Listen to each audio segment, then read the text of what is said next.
Muy buenas noches, amigas y amigos televidentes, bienvenidos a Univisión.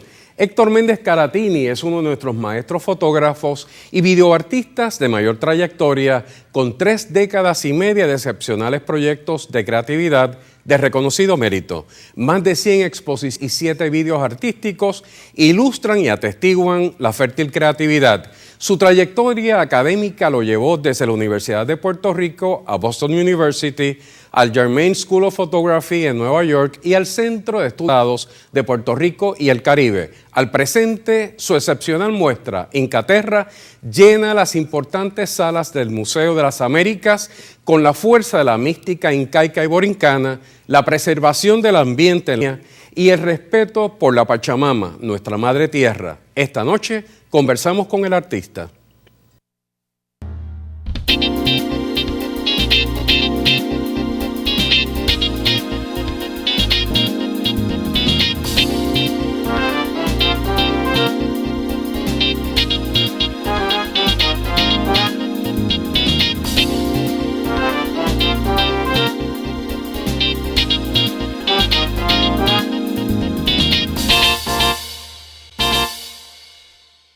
Para conversar sobre esta importante trayectoria artística, me acompaña Héctor Méndez Caratini. Bienvenido a Univisión.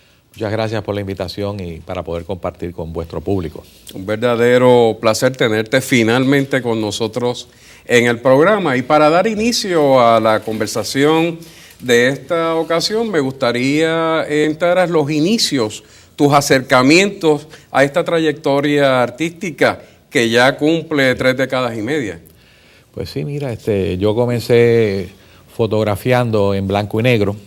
En principio era profesional y utilizaba una cámara de formato cuadrado que le llaman la Hasselblad, que es 2 1/4 por 2 1/4 pulgadas. Y luego tenía también una cámara de 35 milímetros y con esa era que yo realizaba mis proyectos, mis acciones fotográficas. Con el pasar del tiempo empecé a añadirle el color a las mismas y entonces utilizaba una película que se llamaba la Kodachrome y luego yo mismo imprimía las imágenes en mi cuarto oscuro, un papel llamado Cibachrome. El papel era suizo y la película era americana. Ambos ya no se utilizan debido a la fotografía digital, la que comencé a hacer a principios de la década de 1990, hace casi 20 años atrás, y desde entonces pues con esos medios es que yo hago mis documentaciones fotográficas. Los mismos son más o menos, diríamos, entre ustedes y yo, que es la historia de la fotografía del medio como tal. ¿Cómo evolucionan también los estilos, el acercamiento fotográfico con relación a los temas que vas desarrollando en este extenso periodo? Sí, mira, esa es muy buena pregunta porque yo comienzo haciendo lo que llamamos documentaciones fotográficas, que ese término sale más o menos de la década del 1940 con la Farm Security Administration, que es un estilo clásico de la cámara fotografiando al sujeto como tal, y luego empiezo yo a añadirle mi toque personal de mi estilo, y entonces utilizo la fotografía de color también con unos fondos muy coloridos para tener una gama de colores, una paleta muy característica de mi obra. Y entonces, como te mencioné, al entrar la fotografía digital, la misma pues ya ahora en el siglo XXI, pues la utilizo con otro tipo de concepto para que esté más a la par con los estilos contemporáneos del siglo XXI. Me explico, pues ahora con la llegada de lo digital tenemos el programa, el software de Photoshop, que entonces en el mismo pues ayuda mucho al fotógrafo a realizar lo que él tiene en la mente. O sea que la mente da lo infinito de lo que uno puede lograr en las imágenes. Ya uno no tiene que estar ya uno tiene que estar basado en la realidad, sino que uno puede imaginarse las cosas y lograrlas. En este largo periodo de aprendizaje y de creatividad, una de las representaciones que me parece que marcaron ya una ruptura con un periodo anterior y probablemente el comienzo tras, tuvo que ver con las representaciones indígenas borincanas, y me refiero a unas colecciones muy particulares que fueron los petroglifos de Boriquén y Xibalba. Sí. Me parece que esas están un antes y un después de ese periodo inicial. Es correcto, fíjate que Yo comencé la serie de petroglifos de Boriquén mientras estudiaba en el Centro de Estudios Avanzados de Puerto Rico y del Caribe, en el Viejo San Juan. En aquella, usted y yo coincidimos como estudiantes cuando éramos muy jóvenes. Y entonces tenía como tutor al doctor Ricardo Alegría, el cual fue más o menos como que mi guía, ¿verdad? Mi guía en búsqueda de la puertorriqueñidad en mis temas que yo fotografiaba. Para aquellos entonces me propuse como una tesis de maestría fotografiar los petroglifos. Los petroglifos son los grabados indígenas que aparecen en las rocas, ¿verdad? Y entonces estas rocas se encuentran a la orilla de nuestros ríos, al igual que en las cuevas, en el interior de las cuevas, y en los abrigos rocosos, que son esas monumentales piedras, se encuentran en las montañas donde el chamán iba para entrar en trance y contactar a sus dioses. De igual forma, los petroglifos también se encuentran en los numerosos parques ceremoniales donde se llevaba el juego de la pelota. Entonces estos petroglifos comencé a fotografiarlos en el 1974 y terminé de fotografiar el tema, ¿verdad? En el 1996, así que estuve trabajando arduamente en el tema, en la búsqueda de esos lugares. Logré fotografiar 40 yacimientos arqueológicos en Puerto Rico que contienen esos enigmáticos petroglifos. Y de igual forma, pues realicé más de 7.500 fotografías sobre el tema.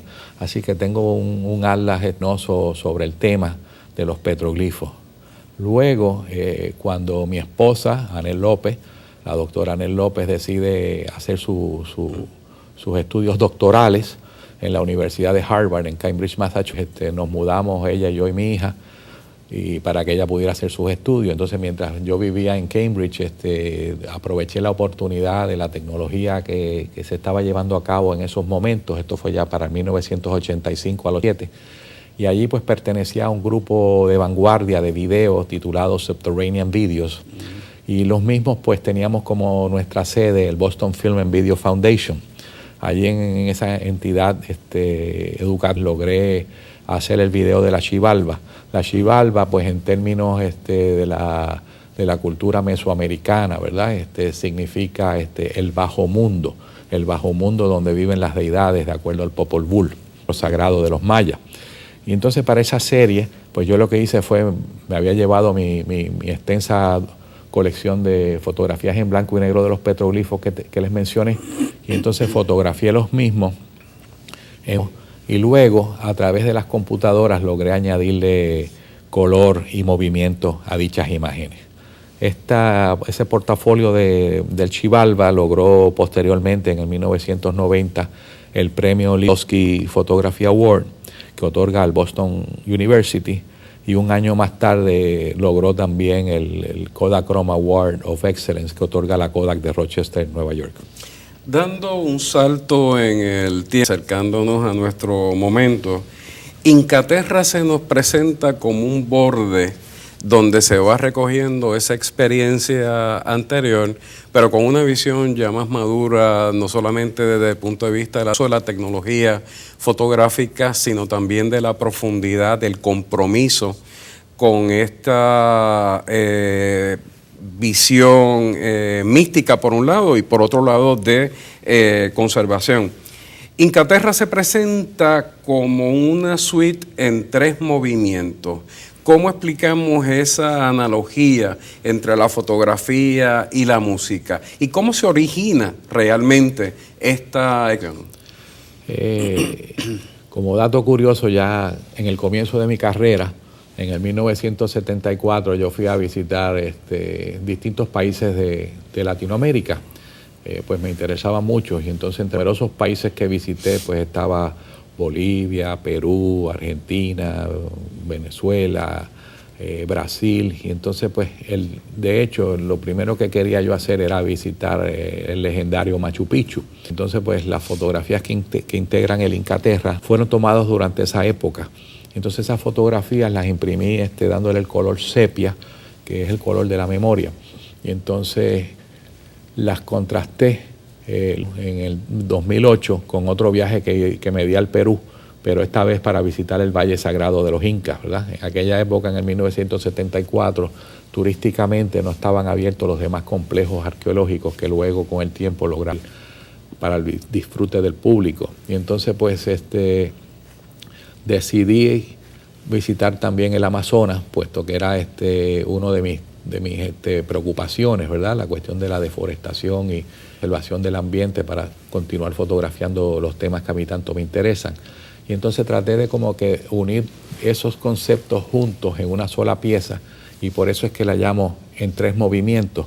El primer movimiento son los incas, que es la mitología indígena de los Andes, y el segundo movimiento lo titulé La Amazonía, que es las fotografías que tomé en el río y sus tributarios y la selva, y el tercer movimiento lo titulé La Pachamama. El primer movimiento que mencioné pues son fotografías en el estilo clásico de la blanco y negro, con el color sepia, que es un estilo de fotografía clásica como tal. En la segunda parte pues me tomo ciertas libertades y lo que hago es como unos collages más contemporáneos que aparecen durante las numerosas ferias de arte que se llevan a cabo tanto en Puerto Rico como en Miami, Suiza y otras partes de Europa, donde hago un collage de fotografías para que ilustren mejor el tema. Y entonces la tercera, la Pachamama, pues es la fotografía digital, pero esta vez impresa sobre canvas, sobre lienzo, ¿verdad? Así que tenemos unas grandes piezas monumentales de 6 pies por 8 pies, por ejemplo, que ilustran un estilo distinto, par con los movimientos actuales en la fotografía. Profesor, tenemos que ir a una breve pausa. Amigas y amigos, no se retiren, regresamos en breve.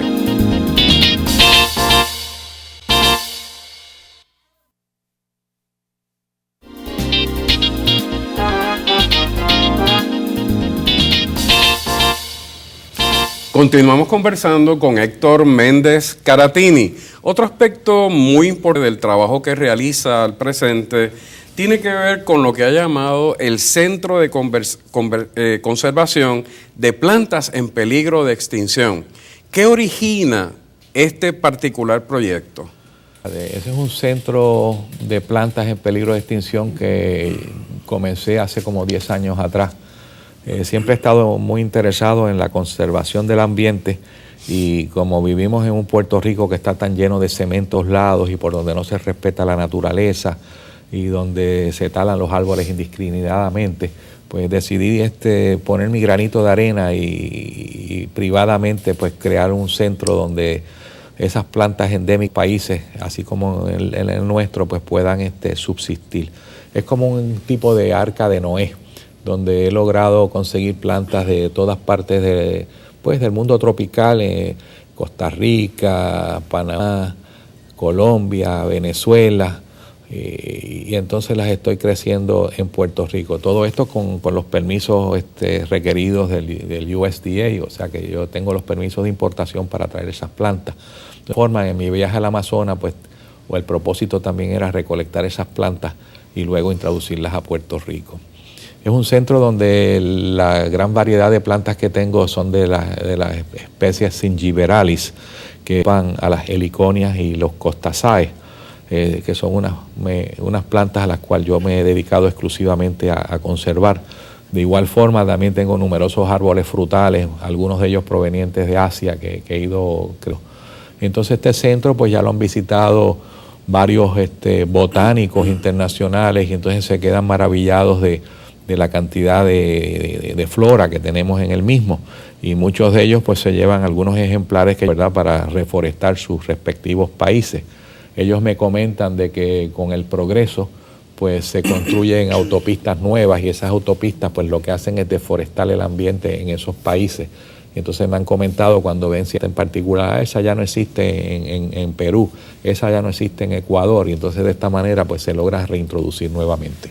Excelente, es un gran proyecto.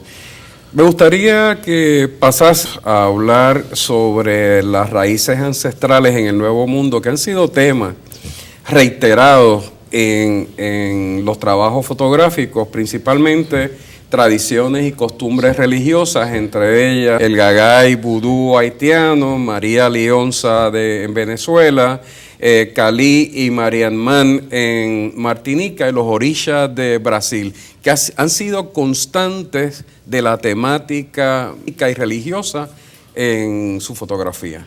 Sí, durante mi carrera yo he tratado de destacar nuestra herencia cultural y entonces estaba fotografiando las distintas manifestaciones de la religión popular en Puerto Rico. Fotografiaba a la Virgen del Carmen, la procesión de los pescadores, la Virgen de la Monserrate en Hormiguero, ¿verdad? Que es el milagro sobre el toro que se arrodilla, y la Virgen Negra, y de igual forma pues fotografiaba Vía Crucis y otras escenas típicas, los altares caseros en las casas, el espiritismo, bueno, en fin, sin númeras manifestaciones de la religiosidad popular. Entonces, luego de haber agotado ese tema, pues dedico a incursionar unas variaciones de los mismos en otros países. O sea, he tratado de internacionalizar mi obra buscando otros temas de la herencia cultural, pero en otros países. Me explico. Entonces, de esa manera, con la ayuda de mis amigos, he logrado hacer el tema. Por ejemplo, el gagá y el vudú en la República Dominicana se lo debo a una estrecha relación de amistad que tenía con Disco Alegría y su compañera Soraya Aracena, los cuales me invitaron para que yo visitara numerosos bateyes en la República Dominicana. Los bateyes son esas estructuras que se encuentran en los cañaverales donde albergan los haitianos. El gagá significa una sociedad religiosa cerrada, ¿verdad? Que tiene una estructura de valores donde está el presidente del gagá, el policía del gagá, las reinas del gagá, los mayores. Y entonces pues yo visité más de, bueno, un sinnúmero de gagás a través de toda la República Dominicana, llegando a recorrer más de 1000 kilómetros en automóvil, ¿verdad? Y llegué hasta la frontera con Haití para documentar allí una ceremonia que se llevaban a cabo en las tumbas de un cementerio donde los cachúas, que son con unos cuernos, se parecen a los gigantes nuestros, con unas caretas de papier maché, le entraban a latigazo limpio para que los muertos se levantaran y le hicieran los favores.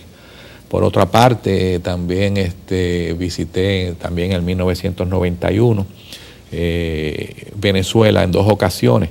En la primera ocasión, las empresas Polar, que distribuyen alimentos y bebidas en Caracas, ¿verdad? En Venezuela, me estaban invitando para que yo fuera miembro del jurado de uno de sus certámenes fotográficos. Y allí pues aproveché la oportunidad para solicitar a una persona que yo admiraba mucho, que era el antropólogo Mariano Díaz. Me hicieron tal acercamiento y cuando conversé con Mariano, él inmediatamente le gustó la idea de lo que yo hago y me dijo que regresara posteriormente, varios meses más tarde, para que él pudiera coordinar cuando me iba a llevar hasta la montaña sagrada de Sorté, en el estado de Yaracuy, para allí comenzar mi documentación sobre María Lionza. María Lionza es esa deidad que se encuentra en las selvas, ¿verdad? Ella es la protectora de los animales. Si acaso algún animal anda herido, pues ella lo cura, ¿verdad? Ella es una deidad femenina. Y entonces, pues en Venezuela, pues logré hacer el trabajo de la María Lionza. Cabe destacar que en este tema de las raíces ancestrales, yo cargaba 2 cámaras, una de fotografía fija en colores y en el otro hombro cargaba la cámara de video. Así que por lo tanto el tema lo fotografiaba tanto en color como en video. De esa forma pues hacía películas sobre los mismos temas. Luego más adelante en el 1992 y en el 1994 mis amigos Susi Landó, que estaba organizando un festival de cine caribeño, había invitado para presentar las películas anteriores que ya yo había realizado, y el antropólogo Thierry Letán me invitaron para que yo documentara el culto de Marianman. Como pocos de nosotros saben el tema, luego de la abolición de la esclavitud en el siglo XIX, tuvieron que traer otro grupo, otro trata de obreros para poder trabajar la caña. En ocasión de las islas francesas, de Martinica, Guadalupe y también en Tobago y Trinidad, pues vino una ola migratoria de la India, de los hindúes. Entonces pues es un dato muy poco conocido que yo no estaba al tanto. De esa forma fue que me integré a fotografiar los cultos de Marianman. Y entonces luego en el 94 el hermano de Thierry, que se llama Thierry Letang, me invitó para que yo fuese a fotografiar los cultos. Kali es una diosa muy temerosa en la India, en la cual exige sacrificios de sangre, ¿verdad? Y entonces pues allí logré hacer el resto del trabajo, el cual está inédito hasta el día de hoy. Y por otro lado, también me invitaron allá a principios de la década de 1990, 93, por ahí más o menos, para asistir a un congreso de religiones africanas que se estaría llevando a cabo en Salvador. Cuando estuve en Sao Paulo, Brasil, pues comencé mi serie sobre los orishas. Los orishas son esas deidades africanas que son como los dioses para ellos, los loaces. Y entonces allí logré comenzar la serie, hacer los contactos para otro viaje subsiguiente, el año siguiente, para entonces visitar a Salvador de Bahía y allí terminar la documentación.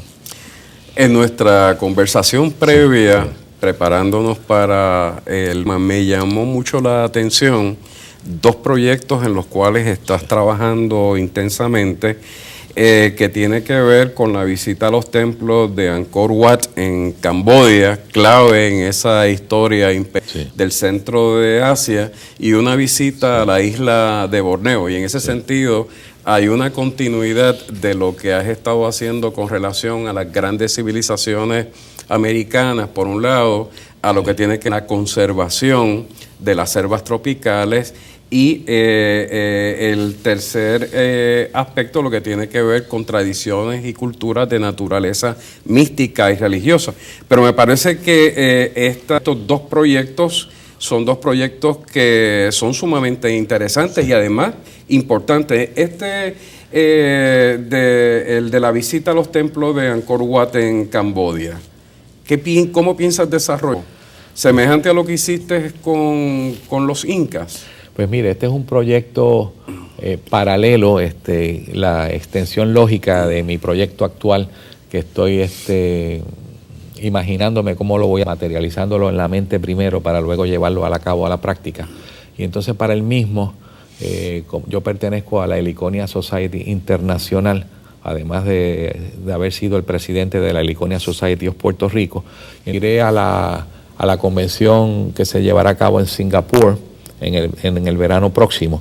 Entonces, mientras esté allí, pues voy a representar a Puerto Rico y aprovecho la oportunidad, ya que estoy tan lejos, ¿verdad?, al otro lado del planeta, para llevar a cabo mis trabajos personales, ¿verdad? Entonces, pues de esta manera es que quiero ir a visitar ese patrimonio de la humanidad, que son los templos centenarios hindúes y budistas que quedan en las selvas de Camboya, ¿verdad? Es un complejo llamado Angkor Wat. Allí permaneceré como por espacio de una semana fotografiando las distintas estructuras que se encuentran regadas por todo el territorio. Y luego, ya que estoy allí y tengo tanto interés en la preservación del ambiente, pues estudiar la flora y la fauna que se encuentran en la remota isla de Borneo, ¿verdad?, en Malasia.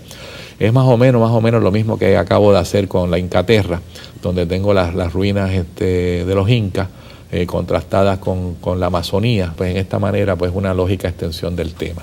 Y seguimos con los movimientos. Seguimos con los movimientos. Vamos a hablar de otro trabajo fotográfico por el que se conoce menos tu obra, y tiene que ver el trabajo fotográfico aplicado a la medicina, principalmente orientado a los estudios de enfermedades oculares. ¿Cómo se aplica la fotografía en este? Y además el impacto de la tecnología que se está utilizando para estos trabajos de medicina en tu trabajo artístico. No todo el mundo conoce que yo soy un fotógrafo oftálmico que me dedico a fotografiar el interior del ojo, ¿verdad?, del ser humano. En este caso, la retina, ¿verdad? Y entonces desde 1974 estoy ejerciendo esta profesión. Logré trabajar en el recinto de ciencias médicas de la Universidad de Puerto Rico en unos estudios científicos que se llevaban a cabo, y entonces los mismos eran los más extensos llevados a cabo en la historia de la medicina como tal. Se llamaba el Diabetic Retinopathy Study y luego Early Treatment for Diabetic Retinopathy Study. Estos eran unos estudios donde se lograba tratar la enfermedad de la diabetes, que es la causa mayor de ceguera, no solamente en Puerto Rico, sino en todo el mundo. mediante unos tratan rayo láser. La medicina siempre ha estado a la vanguardia de todo, y en la oftalmología pues creo que es una de las más adelantadas. No solamente tienen los rayos láser, sino que si la fotografía digital se ha utilizado ahí, pues llevo más de 20 años como que haciendo fotografía digital, cuando la misma pues ahora es que está de moda. En ese sentido, se ha trabajado o se está trabajando con un atlas de la retina, que es una publicación que me parece que tendrá mucho impacto en este aspecto médico. Sí, las numerosas fotografías que tomo, pues las he ido recopilando para ilustrar educativamente el concepto de las enfermedades.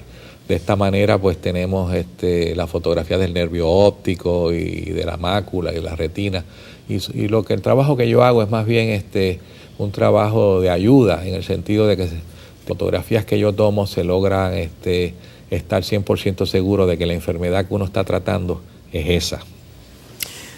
Héctor, desafortunadamente se nos ha terminado el tiempo. Muchas gracias por haber aceptado la invitación y permitir compartir con nuestros televidentes 3 décadas y media de trabajo artístico de excelencia. Bueno, agradezco la oportunidad que me han brindado de poderle llevarles a ustedes mi trabajo, ¿verdad? Y los que tengan más interés en el mismo, pues pueden acceder a mi página en el internet, que es hectormendezcaratini.com. Y esperamos que al regreso de Camboya y Borneo podamos tener un nuevo programa. Amigas y amigos, los invitamos para que compartan sus recomendaciones y observaciones sobre el programa en el correo electrónico que aparece en pantalla. Les agradecemos su acostumbrada sintonía. Damos la próxima semana y que tengan muy buenas noches.